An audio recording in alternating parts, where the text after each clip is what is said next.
Hi, ich bin André von Mama & Sons und heute kochen wir nicht für den Appetit, sondern gegen den Hunger auf Berliner Straßen. Für mich ist es einfach ein Herzensprojekt. Für euch als Dankeschön.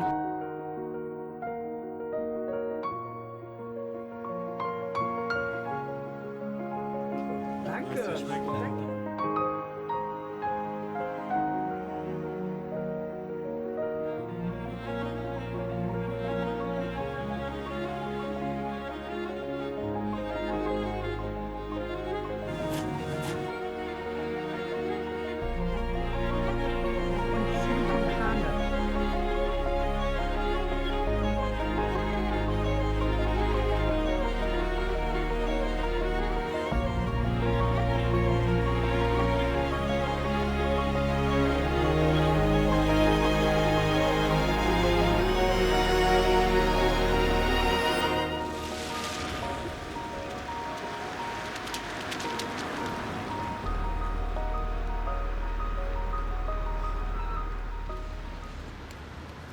Hi, guten Morgen. Lass uns mal die Spenden abholen vom Bäcker, ja?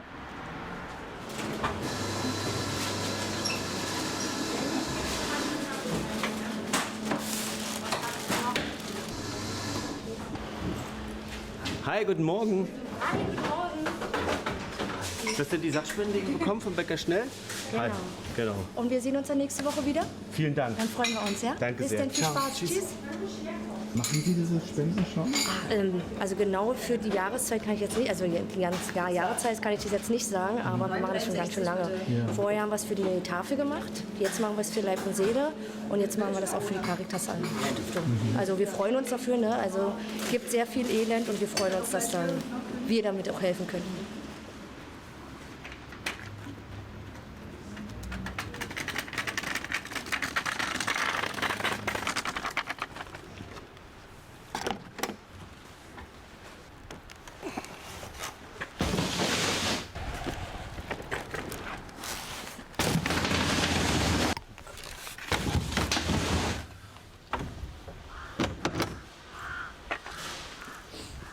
Lieben Dank. Bis dann, Ciao. tschüss. Tschüss.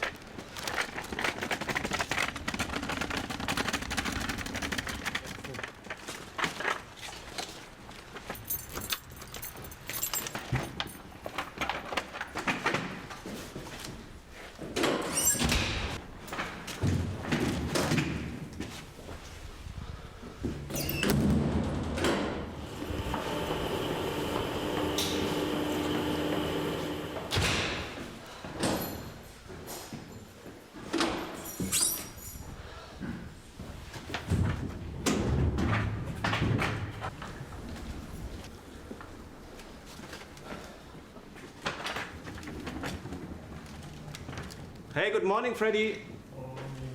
Can you do me a favor? This is the bread from the bakery Schnell. Can you do me the favor to cut this in slices for the homeless people today? Okay. Yeah? Thanks a lot.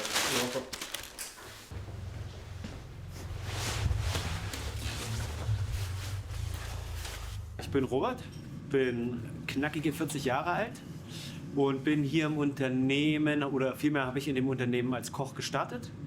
Das war im Januar 2024 und jetzt mittlerweile habe ich so ein bisschen die Position des Operation Managers übernommen und kümmere mich viel um den operativen Ablauf. Ich plane Events, ich plane die Caterings, ich plane die Einkäufe, auch neue Produkte entwickle ich mit dem Küchenchef zusammen. Genau, ich mache die Bestellung, also alles, was so außer dem Kochen noch zu so einer Maschinerie dazugehört.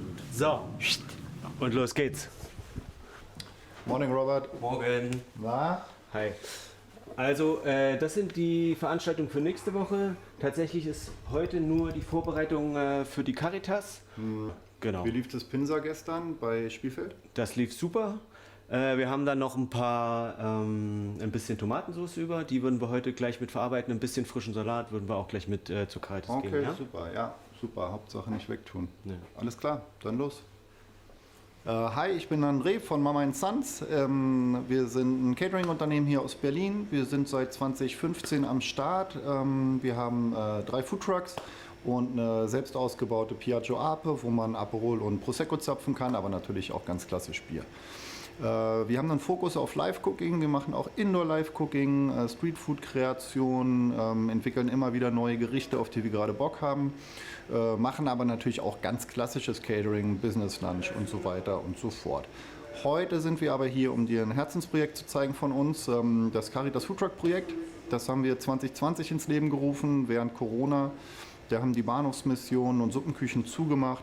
Es gab einen Riesenbedarf auf der Straße, viele Bedürftige und Obdachlose haben kein Essen mehr, kein warmes Essen mehr bekommen. Und wir hatten gleichzeitig, unsere Kühlhäuser waren voll mit Ware, weil die ganzen Events abgesagt wurden. Also sind wir auf die Caritas zugegangen und haben gesagt, hey Leute, wir haben super viel Essen, es wird schlecht, wir würden es gerne ausgeben. Können wir das nicht irgendwie an irgendeiner Stelle bei euch ausgeben, irgendwie zu einem Flüchtlingswohnheim oder zu einem Obdachlosenwohnheim oder so fahren und dort einfach warmes Essen ausgeben, bevor es schlecht wird. Die Caritas fand das eine mega gute Idee. Die hatten halt, wie gesagt, das Problem, den Hunger auf der Straße zu bekämpfen. Und so fing das alles an. Jetzt machen wir das mittlerweile seit 5 Jahren durchgehend, auch wenn Corona vorbei ist. Ich meine, der Ukraine-Krieg kam, da gab es nochmal neue Geflüchtetenwellen. Es war eine Katastrophe, irgendwie jagt gerade die nächste. Insofern, der Bedarf nimmt leider nicht ab. Gleichzeitig nehmen aber leider die Spendengelder ab. Wir haben angefangen mit 5 Tagen die Woche. Wir sind von Montag bis Freitag auf der Straße unterwegs gewesen mit warmem Essen für Bedürftige. Mittlerweile sind es nur noch 2 Tage, weil wir einfach nicht genug Spendengelder zusammenbekommen. Obwohl wir teilweise Großspender haben, wie beispielsweise Frank Zander. Der hat immer wieder es geschafft, dieses Projekt am Leben zu halten mit sehr großzügigen Spenden. Genau, jetzt sind wir leider nur noch 2 Tage die Woche unterwegs. Aber in diesen 2 Tagen geben wir alles und kochen in diesen 2 Tagen tatsächlich gegen den Hunger und nicht für den Appetit, wie wir es eigentlich gewohnt sind quasi. Und genau, ganz wichtig bei dem Projekt ist auch, dass wir ausschließlich vegetarisch-vegan kochen, weil wir einfach nicht genug Budget haben, um Fleisch auf den Tisch zu bringen, außer wir kriegen eine Spende. Na, natürlich wäre es uns auch am allerliebsten irgendwie ein Rinderfilet mit Rosmarinkartoffeln jeden Tag zu servieren, aber es funktioniert leider nicht, weil dafür das Geld nicht reicht. Heute wurde uns allerdings Hackfleisch gespendet von Chefs Culinar und deshalb kochen wir heute ein ganz klassisches Chili con Carne und das zeigen wir euch jetzt.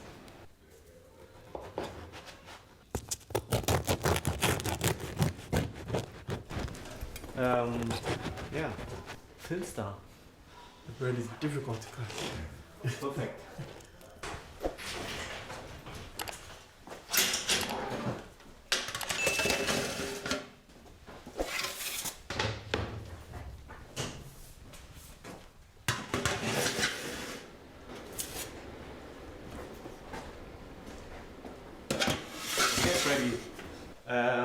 Give me some space over here that we can start with the chili. Put them on the trolley and I will prepare my working space. Yeah. Was bereiten wir denn heute vor? Wir bereiten heute vor für die Bedürftigen am Alexanderplatz ein Chili. Dazu habe ich ein bisschen frisches Gemüse bekommen. Ich habe Hackfleisch bekommen. Genau, wir machen einen Reis dazu. Wir haben noch ein bisschen Rucola, frischen Rucola von gestern von einem Catering über. Genau, auch Tomatensauce ist da noch über. Genau, und das werden wir heute mit dir zusammen vorbereiten. Ja.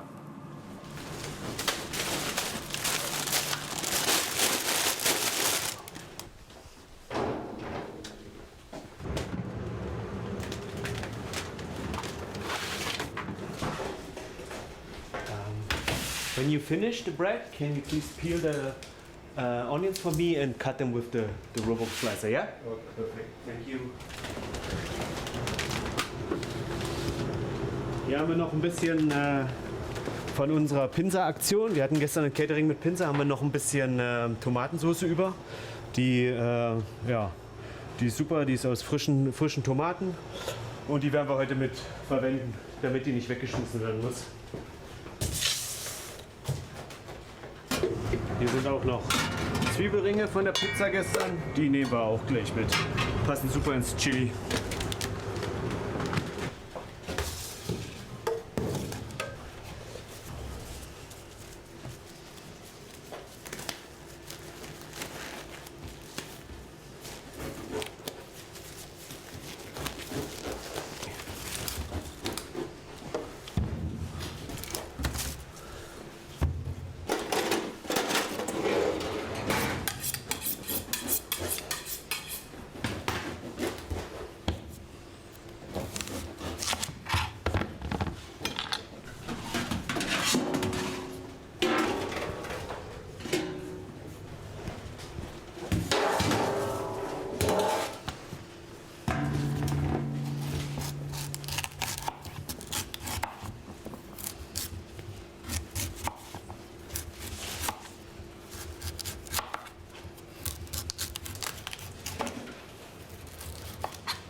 Zum Fleisch anbraten nehmen wir jetzt ein bisschen frisches Gemüse dazu. Am Ende wird das dann einfach um ein gewisses Gewicht zu kommen, auch vom Gemüseanteil her, kommt dann noch vorbereitetes, eingefrorenes quasi Tiefkühlgemüse dazu. Einfach um auch eine gewisse Menge zu gewährleisten.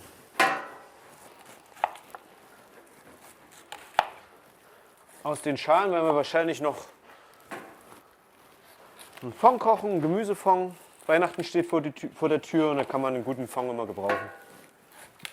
Also wird eigentlich nichts großartig weggeschmissen? Nein, wir versuchen tatsächlich alles zu verwenden, wie und was möglich ist.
Ja, normalerweise kochen wir eigentlich ausschließlich vegetarisch. Aber jetzt hatten wir mal die Möglichkeit, frisches Hackfleisch zu bekommen. Und da wird das natürlich gleich weitergegeben.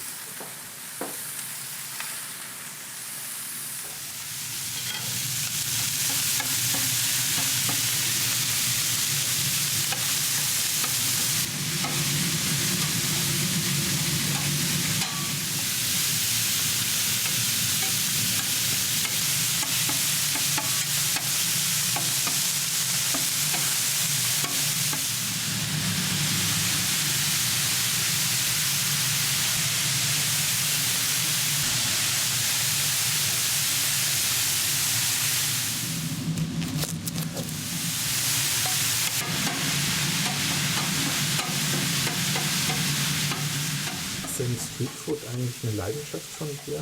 Absolut. Ich war vor 8 Jahren in New York und da hat mich dieses Streetfood-Fieber gepackt. Da waren wir auf dem Streetfood-Markt, da war das hier noch gar nicht so präsent alles, aber da hat mich wirklich dieses gute Essen, schnelles Essen, nicht immer ganz gesund, aber ja, doch, das hat mich gepackt und das hat mich wirklich inspiriert. Ja.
die jetzt von gestern noch liegen? Genau, das sind die von gestern übrig gebliebenen. Die waren die ganze Zeit in der Thermobox quasi. Kühlkette wurde eingehalten, da ist nichts dran, die sind noch super. Und es wäre schade, die einfach wegzuschmeißen.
Macht ihr einen Unterschied, ob ihr jetzt für Obdachlose kocht oder für ein Catering für eine Hochzeitsfeier?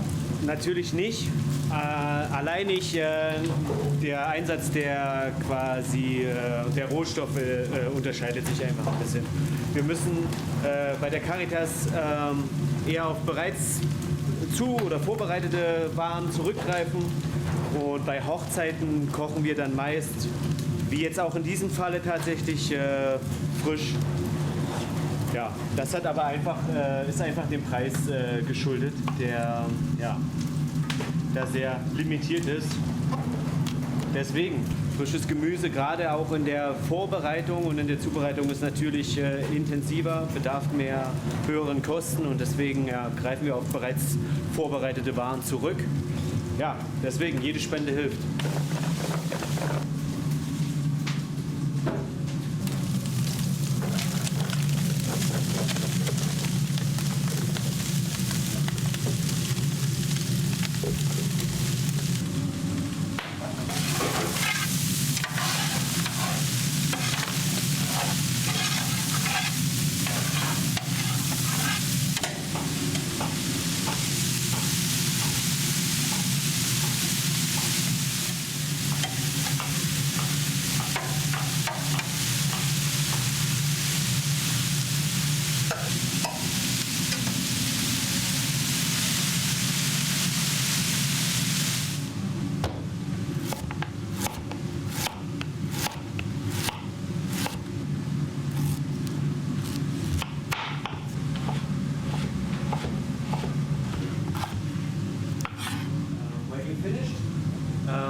Can you prepare the rice? Yeah, like we do, like with the herbs and kurkuma and things like this, you know?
finish the rice, please, can you wash the rocket for me?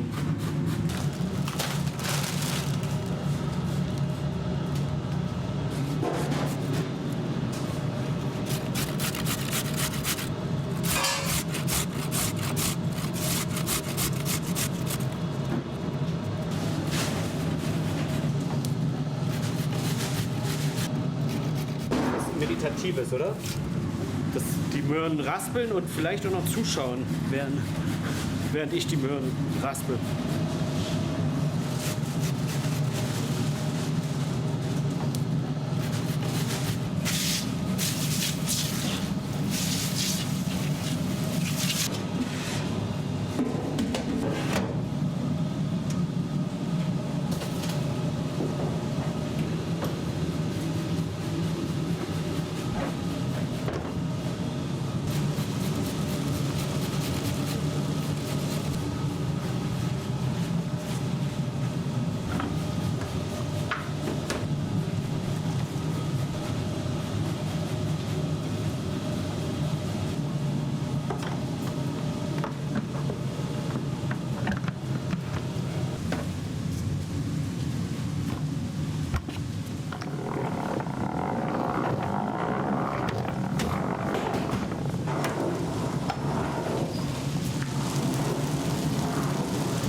Das lassen wir jetzt noch ein bisschen brutzeln, dann geht's weiter.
Ja, das ist dann das vorbereitete Gemüse, von dem ich sprach. Unser sogenannter Mexiko-Mix. Ja, der kommt dann am Ende noch mit rein, um einfach ja, auf eine gewisse Menge zu kommen. Wie meinst du das, auf eine gewisse Menge zu kommen? Naja, dass wir versuchen schon tatsächlich so 100 bis 150 Leuten eine Mahlzeit zu gewährleisten, dass da niemand sich anstellt und dann nichts zu essen bekommt. Deswegen müssen wir dann mit solchen Produkten einfach auf Masse gehen sozusagen. Genau. Viel Reis, 10 Kilo Reis haben wir jetzt roh gekocht. Ja, dass wir einfach so viele Leute wie möglich satt machen können.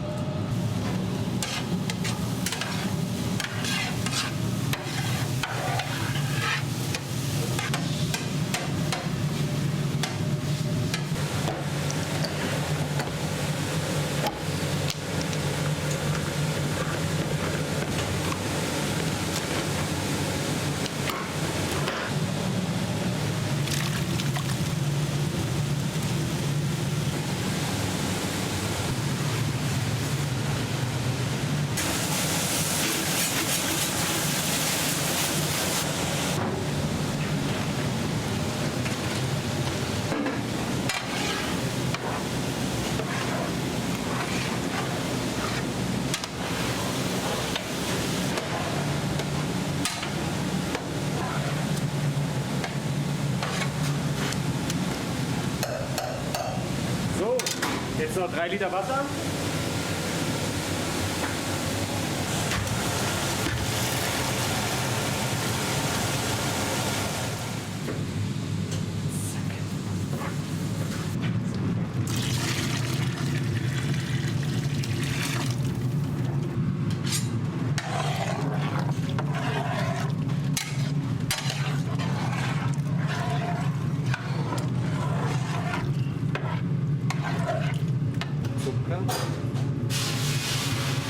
So, und abgeschmeckt wird es dann am Ende.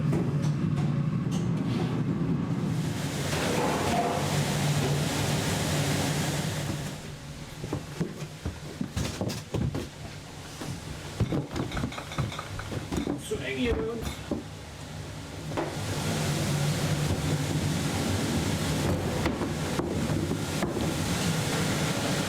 Ready? Can you put them in like boxes, green boxes, or what is in the bag?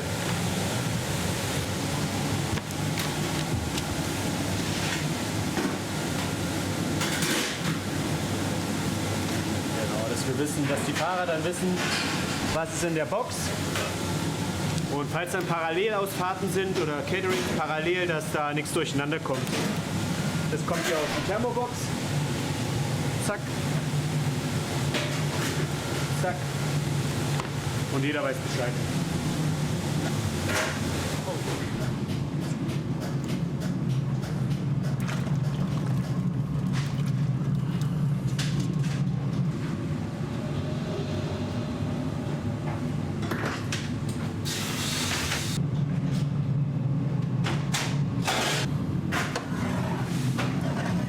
So, das köchelt jetzt ein bisschen vor sich hin, so eine halbe, dreiviertel Stunde. Und ganz zum Schluss schmeißen wir das Gemüse dazu, kochen das nochmal auf und dann wird es abgeschmeckt. Und los geht die Reise dann.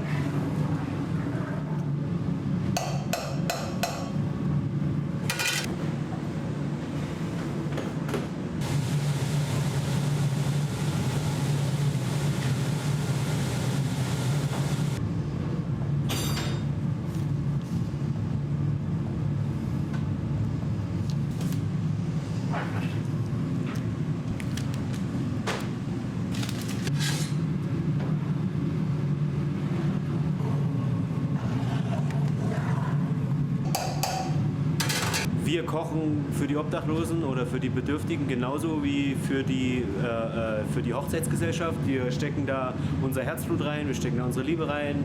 Ja, das ist mit Passion kochen wir, also da machen wir gar keinen Unterschied. Natürlich muss das alles etwas schneller gehen, ne? Weil wir sind an die Zeiten gebunden da vor Ort und dass dann jemand warten muss, geht alles ein bisschen schneller, ein bisschen strukturierter, aber nichtsdestotrotz kochen wir für alle gleich.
Bei uns im Lager ist gerade ein bisschen chaotisch, weil wir hier ein bisschen im Umstrukturieren sind. Genau, wir haben neue Regale, wir bauen gerade ein bisschen um. Genau, das sind unsere Notärzte-Teller. Das ist auch sehr gut, dass wir ab und an Spenden bekommen, Tellerspenden, Besteckspenden, alles Einwegmaterialien, was uns wirklich sehr hilft, weil das auch immer ein großer Teil den großen Teil des Geldes quasi frisst. Genau, so ein bisschen Einwegbesteck. Ich würde mal sagen, wir nehmen heute Löffel für das Chili. 100 Stück, 2 Stück. Servietten, genau. Zack. Genau. Und zack. Das ist Ständer, den nehmen wir auch mit. Okay. So, jetzt packen wir noch eine Rolle Aluminiumfolie ein, falls das mitgenommen werden will, das Essen.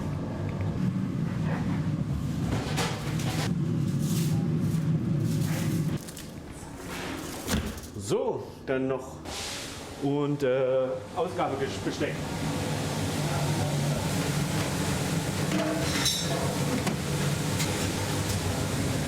...250 Gramm Soße, quasi Chili und ich glaube, das ist hier ganz gut für den Reis.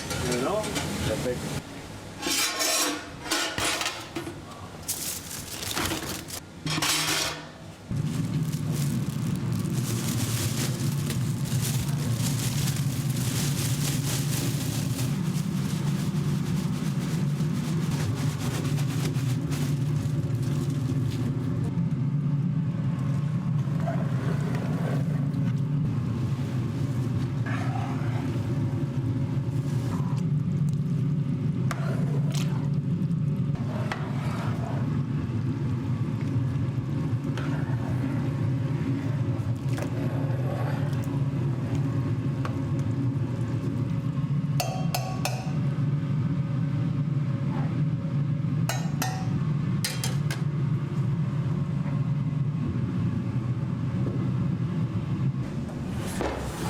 Knoblauch. Koriander darf in Mexiko nicht fehlen.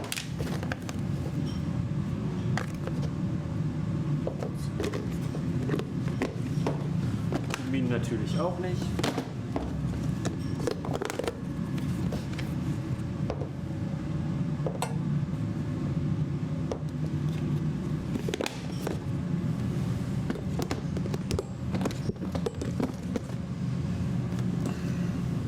Bohnenkraut habe ich ganz gerne am Chili. Einfach.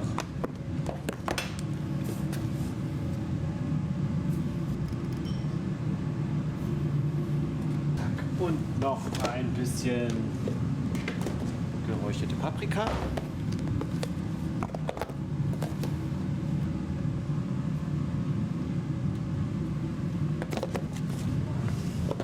Und auch Zimt habe ich immer sehr gerne am Chili.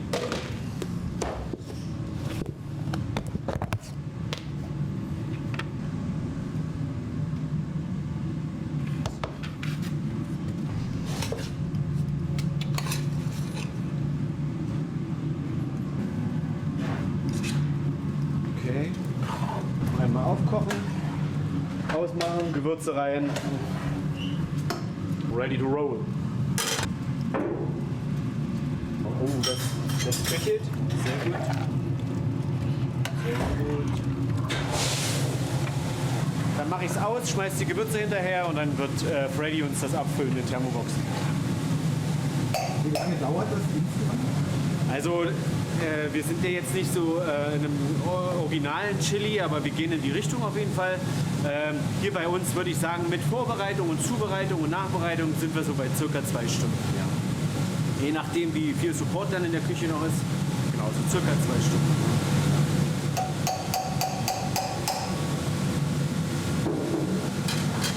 So, jetzt machen wir noch ein bisschen sauber.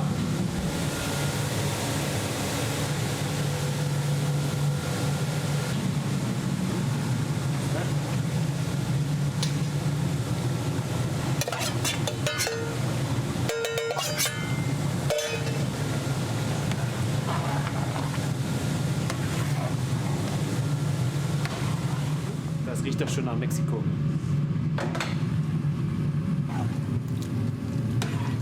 Ist Original auch Zimt rein?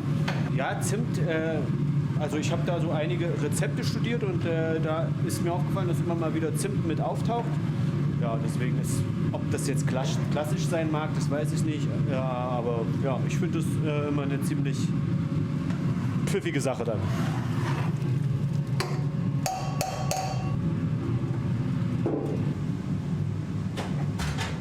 Okay. Ready? Now we can put it in trays and then.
Grüß dich. Moin.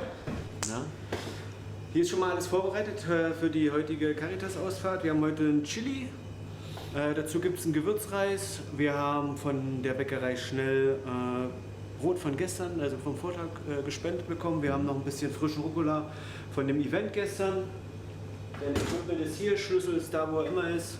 Okay. Welcher Truck ist heute? Den grünen Truck. Den grünen Truck, heute. okay, alles klar, super. Super, wenn du Hilfe beim Verladen brauchst, sag gerne Bescheid. Ja, mal gucken. Ich glaube, ich nehme Fred und dann hilft er mir einfach. Alles klar. Kannst du Fred Bescheid sagen, dass er rauskommen soll?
So, na dann sehen wir uns gleich.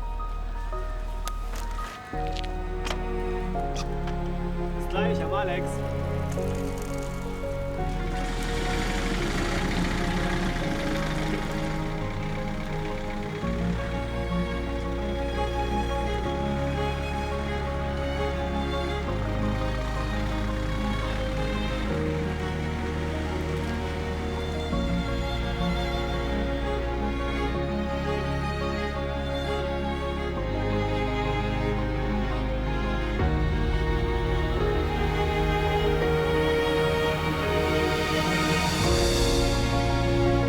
Seit wann machst du das? Seit 2016 bin ich dabei. Genau, mit kleinen Pausen, aber ja, bin ich mal dabei, dann mal nicht. So wie es die Zeit halt zulässt war. Also du machst das noch so nebenher oder machst du als Fahrer komplett für die für Mama and Sons? Ich mache das nebenbei. Ja. Ich mache was hauptberuflich, ne? Und das mache ich halt so nebenbei. Genau. Da helfe ich den Jungs ein bisschen. Und, ja. Macht auch Spaß. So helfen auch, ne? Ist sehr wichtig, diese Tätigkeit noch nebenbei. Ja, auf jeden Fall. Du wirst ja gleich sehen, wie die Leute drauf sind. Die freuen sich dann, wenn wir auch ankommen und das macht dann auch einen selber glücklich. Genau. Und da spielt das Wetter dann keine Rolle, ne? Die stehen da auch, wenn es regnet, wenn egal was für ein Wetter, die stehen da, ja. Und, wenn man Hunger hat, ne, dann ist alles egal. Ja, und wir sind halt da zum Helfen, ne? Machen wir aber auch gerne, also von daher. Ja, klasse.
na, bist du schon da? War schneller.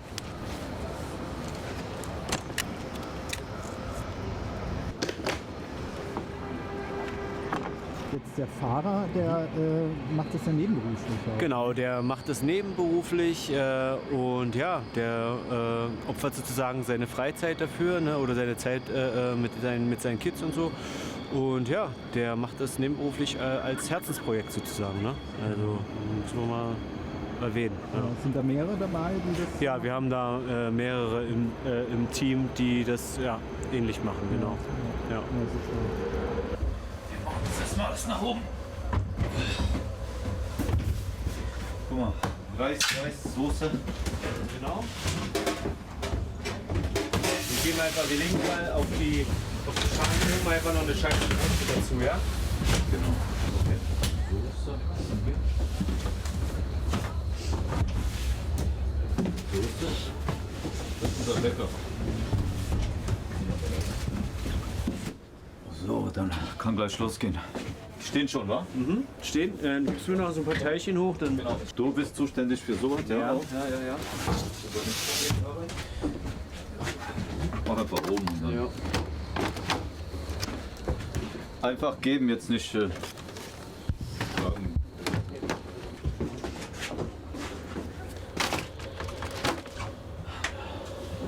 Handschuhe bräuchte ich noch bitte? Ja.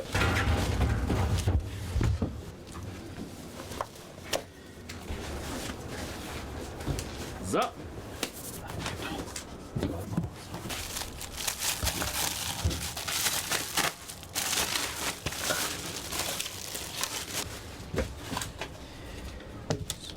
Haben wir schon mal Salat hier. Salat, Robby? Ja. Einfach oben drauf dafür. Dann machen wir das so. Guck mal.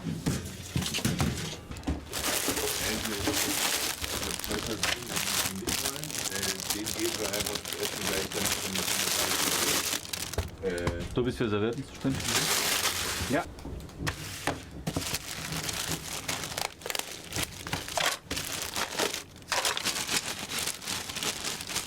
So, fast fertig.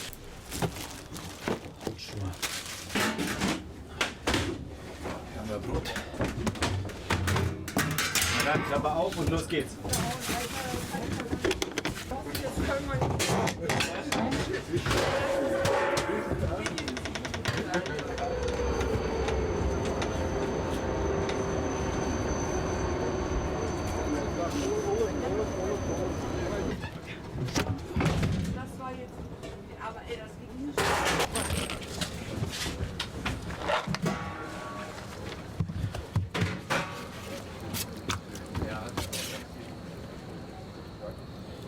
So, Robby?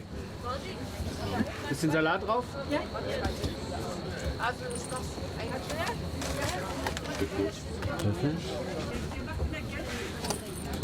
Möchtest du auch noch was vom Bäcker? Wir haben noch ein bisschen Süßes vom Bäcker. Lass dir es gut schmecken. Hi. Kannst du mir 2 Löffel dann geben?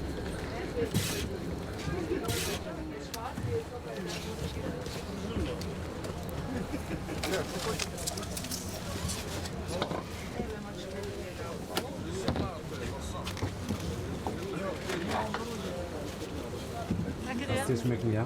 Hi. Sind Sie denn öfter hier bei Mama Sons? Mama Sons, Dienstags und Donnerstags immer. Ja. Und wie finden Sie da dieses Das Angebot finde ich super. Das Essen, das schmeckt auch. Manchmal hat man immer das Gleiche, aber naja, das kann man eben halt nicht mitbestimmen, ne? Aber ist okay so. Ja. Und dadurch, dass Sie ja jetzt auch ein bisschen weniger Geld anscheinend haben, also dafür ist das Video auch gedacht, damit wir ein bisschen mehr Spenden sammeln, wäre schon ein Verlust wahrscheinlich. Das wäre ein riesengroßer Verlust, das wäre spürbar. Ja, würden Sie merken, wenn Ja, wenn das genau, nicht aber die wieder- anderen auch werden es merken. Ja, gut, danke schön. Bitte. Lass es schmecken. Danke.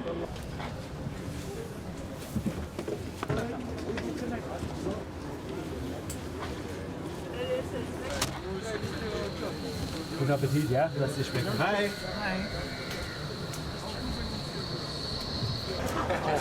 Schmeckt es Ihnen? Was? Schmeckt es Ihnen? Was? Schmeckt es gut? Ja. Ja, ja. Możesz mnie sfotografować. Zucker.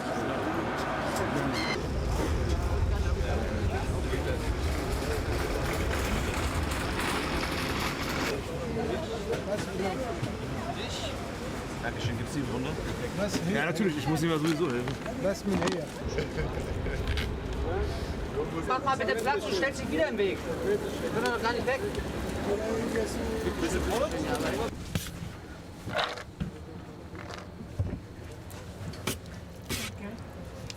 Lass dir schmecken. Oh, ja.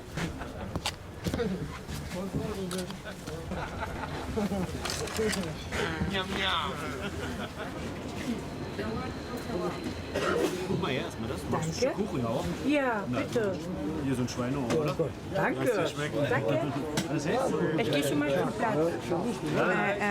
Reis und Chili con Carne. Ja, tut mir leid, ja. Würdest du dich kurz an die Seite stellen? Ich mache dann weiter, damit es nicht kalt wird. Weißt du? Einmal nur Reis für den Herrn, ja?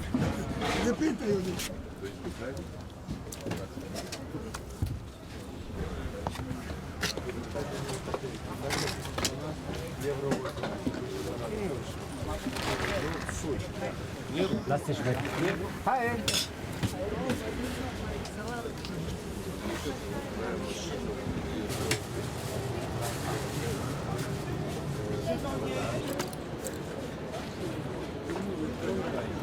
Ohne Reis? Nur Kuchen. Nur Kuchen? Dankeschön, vielen Dank. Oh, das ist sehr lieb. Dankeschön. Sehr gut, sehr gut. Guck mal hier, den Löffel, den ich nie abgab. Sehr gut. Gute Motivation, ja. Danke dir, ja. Bitte, nicht so danken. So, guck mal hier, lass dir schmecken. Wir haben zu danken, dass es euch gibt. So, Kuchen dazu, ein Stück Kuchen dazu. So, guck mal hier, einmal das. Guck mal, dann gibt es hier noch was Süßes dazu, ja? Oh, Lass dir schmecken. Ja, danke. Danke für den Löffel, ja? Kannst du deine süße Story nochmal erzählen mit dem Löffel? Ich finde es so süß, wirklich. Ja, auf jeden Fall wollte ich mich bedanken für alle Helfer. Die haben eine kleine Anerkennung in meinen Augen verdient. Und deswegen ja, für euch als Dankeschön für eure Tatkraft. Auf jeden Fall finde ich schön, soll einfach eine kleine Anerkennung sein. Ich muss noch haufenweise davon machen, weil ich denke mal, von euch gibt es doch haufenweise, auch wo ihr versteckt seid. Ja. Und was hast du drauf geschrieben? Ich habe geschrieben, den Löffel, den ich nie abgab. Das soll das heißen, sag ich mal, egal wie viel Leid, wie viel Schmerz ich alles ertragen habe. Ich habe immer irgendwie geschöffelt. Ja. Was hast du auf der Rückseite? Na danke, dass es euch gibt. Und wie gesagt, das kommt von Herzen. Und sag ich doch gerade, ein wunderschönes Auto. Die geheime Mission, die weiß, wie das Essen zu schieben geht. Ja? Also kommen sozusagen auch welche, die Geld haben, aber die haben wenig Geld wahrscheinlich. Ja, na, meine Mutter und ich haben ja auch Geld. Ja.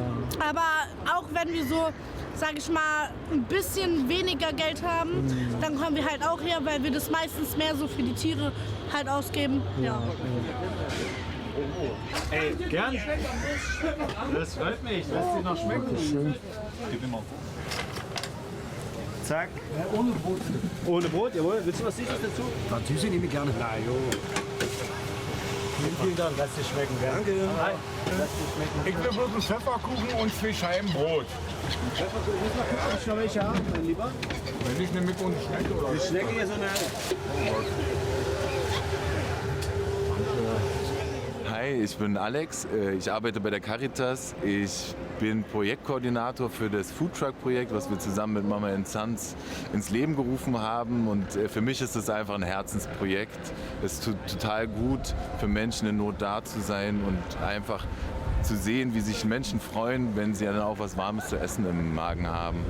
Also ich hatte ganz viele schöne Gespräche. Ich habe gemerkt, wenn man mit Menschen redet, auch mit Menschen, denen es nicht so gut geht, die vielleicht im ersten Augenblick aggressiv sind, dass wenn man denen Zuneigung und Empathie entgegenbringt, dass man da wirklich was bewirken kann und dass wir gerade in so kalten Zeiten und auch, wo auch die Gesellschaft sich ein bisschen spaltet, dass wir da mehr zusammenrücken müssen, dass wir miteinander reden müssen, das Gespräch suchen müssen, dass wir gucken müssen, wo ist irgendwie das Problem, wo können wir eine Lösung finden, wie können wir irgendwie nett miteinander sein. Und das habe ich heute ganz stark gespürt, einfach in ganz vielen kleinen Konversationen. Und bin total dankbar, dass wir dieses Projekt haben, wo wir einfach Menschen, die auf der Straße leben, die obdachlos sind, auch wirklich eine Möglichkeit geben, dass sie ein warmes Essen zur Verfügung haben, um den harten Alltag auf der Straße auch gut überstehen zu können. Ja, ich finde es absolut erschreckend, dass die Armut einfach weiter wächst und dass es so sichtbar wird. Und gerade bei dem Foodtruck-Projekt merkt man immer mehr, dass auch Leute dorthin kommen, denen man gar nicht die Armut ansehen würde.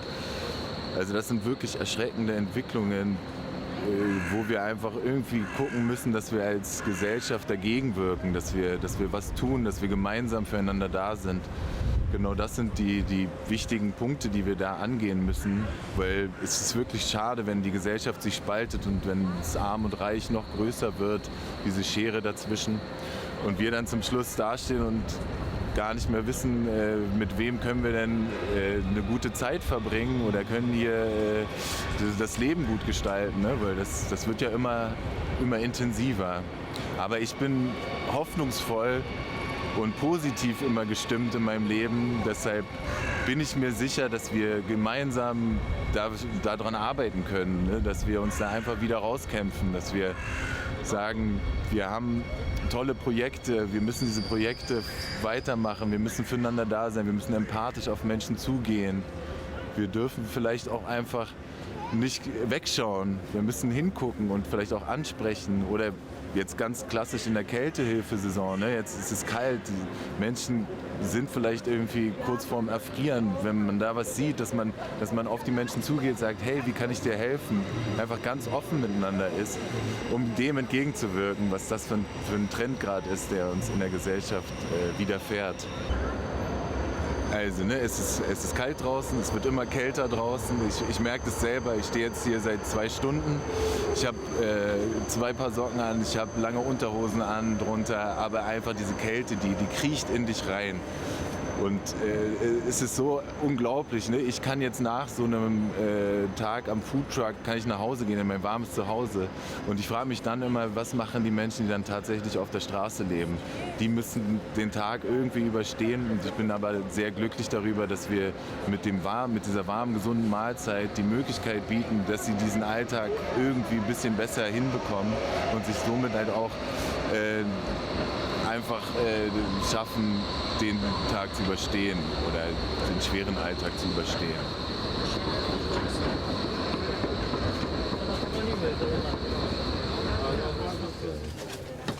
Ich glaube, die haben es nicht eilig.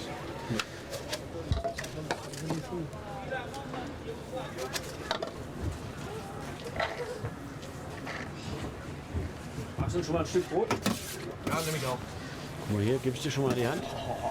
Das ist ein Kanten, oder?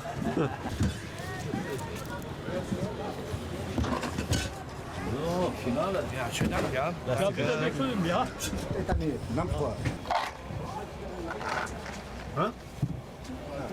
Hallo, bitte nicht filmen, ja? Ja, dann komm hier an die Seite oder sag, guck mal, das. Ja, dann soll er doch. Kurz vor weg, ich denke ich kurwa.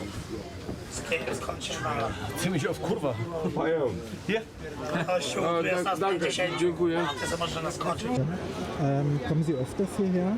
Ich bin mittwochs zum Helfen hier, montags am Zoo und samstags komme ich zwischendurch mal her. Ja. Na, ich helfe selber bei einer Organisation mit, deswegen. Ach so, echt, ja? Welche Organisation? Es ist ein eigener Verein, der nennt sich Grillmeister. Der kommt extra aus Schönefeld montags zum Zoologischen Garten. Aha. Und da? Verteilt da Bratwürste. Mittwochs ist ja hier Giant Eye. Ja. Bei denen helfe ich noch. Ansonsten komme ich zwischendurch Also mal her. im Prinzip ist es ehrenamtlich? Ja. Oder? Ja, toll. Also, ja. Und weshalb helfen Sie damit? Ich bin auch so ein Mensch. Ich lebe zwar selber im Obdachlosenheim, aber ich helfe ja immer anderen Menschen. Also so ist es nicht. Früher habe ich in der Bahnhofsmission gearbeitet, Tag oder in der Nachtschicht. Da habe ich sie auch schon kennengelernt. Okay. Und dadurch weiß ich ja selber, wie es Menschen geht ohne Wohnheim oder Wohnung. Von daher, mich stört es nicht, anderen Menschen zu helfen. Ich mache es gerne.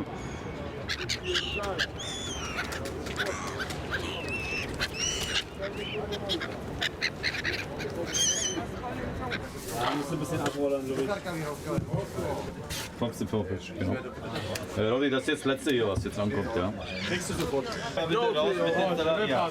Ciao, danke, dass du da warst. Und dazu? Ja, gerne, ja. Was auch sehr spannend ist, ist, dass in Berlin 60.000 Menschen wohnungslos sind. Davon leben 6.000 tatsächlich auf der Straße und 2.500 sind so Couchsurfer. Ne? Also man merkt, die Anzahl der Leute wird immer größer, die bedürftig sind. Und was auch gerade bei dem Projekt auffällt, das ist nicht nur die Obdachlosen, die sichtbar Obdachlosen zu unserem Projekt kommen, dass auch viel mehr Leute kommen, denen man es gar nicht ansehen würde, dass sie wirklich darauf angewiesen sind, auf die Hilfe von einem warmen Essen. Und das ist wirklich ein sehr kompliziert, oder nicht kompliziert, aber wie sagt man, es ist wirklich ein Problem, dass diese Problemlagen immer stärker werden und die Situation der Menschen, gerade auch hier in Berlin, auch immer schwieriger und immer tragischer werden.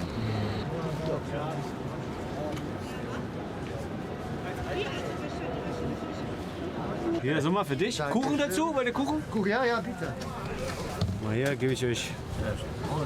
Ja? Ja, danke schön. Guten Appetit, mein Lieber. Danke.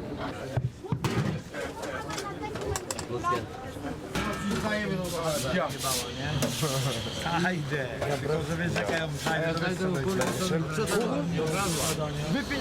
Also wir sind natürlich in dem Projekt immer auf Spenden angewiesen. Das ganze Projekt ist komplett spendenfinanziert. Wir hatten jetzt in diesem Sommer total das Glück, dass Frank Zander uns den Sommer mitfinanziert hat mit einer großzügigen Spende von der Frank Zander Stiftung uns wirklich geholfen, dass wir im Sommer fahren konnten, weil wir hatten schon Angst, dass wir aussetzen müssen.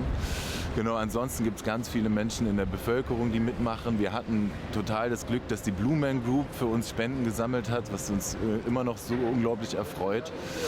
Und genau das sind so eine Sachen, die wir brauchen für so ein Projekt. Ne? Wir brauchen das Geld, um das warme Essen auf die Straße zu bekommen und den Menschen diese Möglichkeit zu geben, die wirklich Hilfe benötigen und die genau das brauchen, ein warmes Essen, um den harten Alltag auf der Straße auch besser verkraften zu können.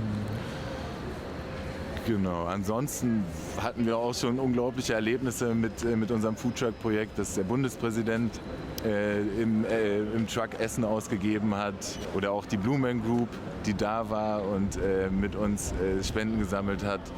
Henry Maske hat schon ausgegeben und ja, für uns ist natürlich immer noch Frank Zander der Mann, der das Projekt unglaublich von Tag 1 mit unterstützt. Und wir haben ja auch gemeinsam das Weihnachten für Obdachlose oder das Weihnachtsfest, was normalerweise im Estrell stattfindet, hatten wir in den Corona-Zeiten dann hier auf die Straße gebracht, weil das Estrell gesagt hat, wir können es nicht machen.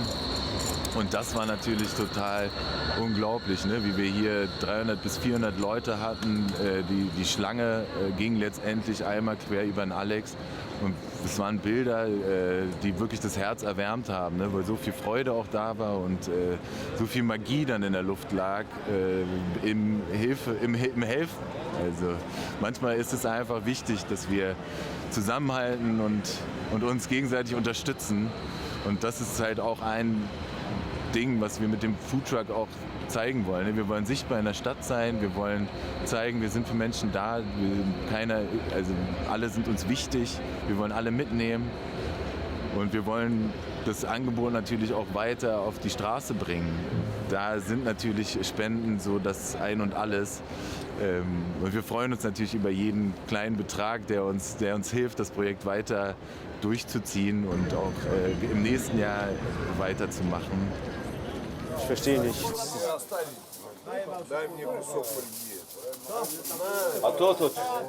Ah, okay. Ja, die Sprachbarriere ist dann immer noch teilweise gegeben, aber ja, mit Händen und Füßen funktioniert es dann irgendwie.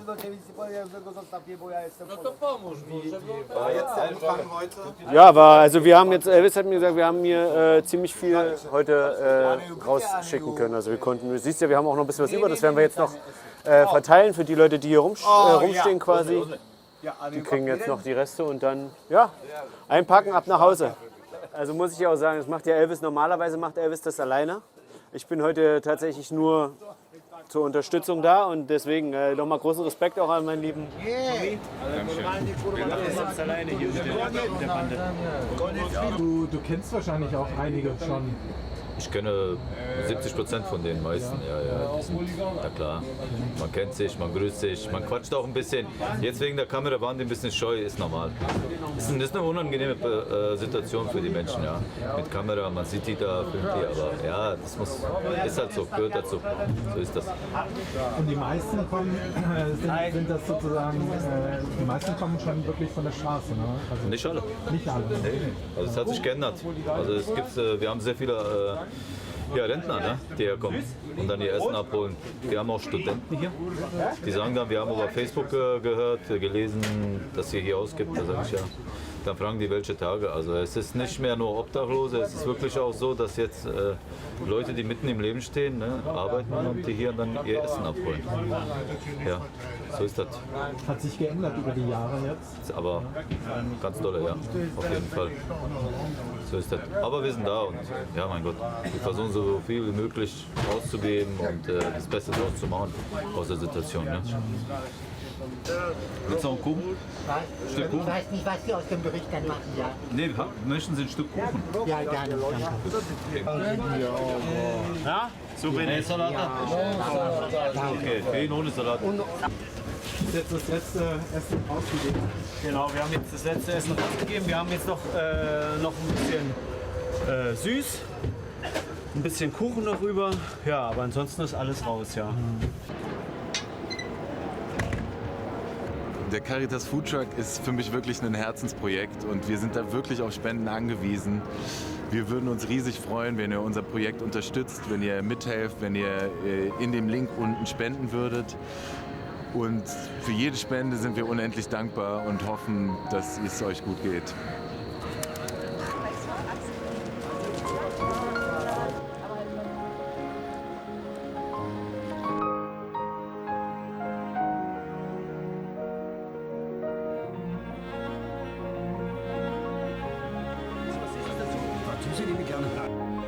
Für euch als Dankeschön.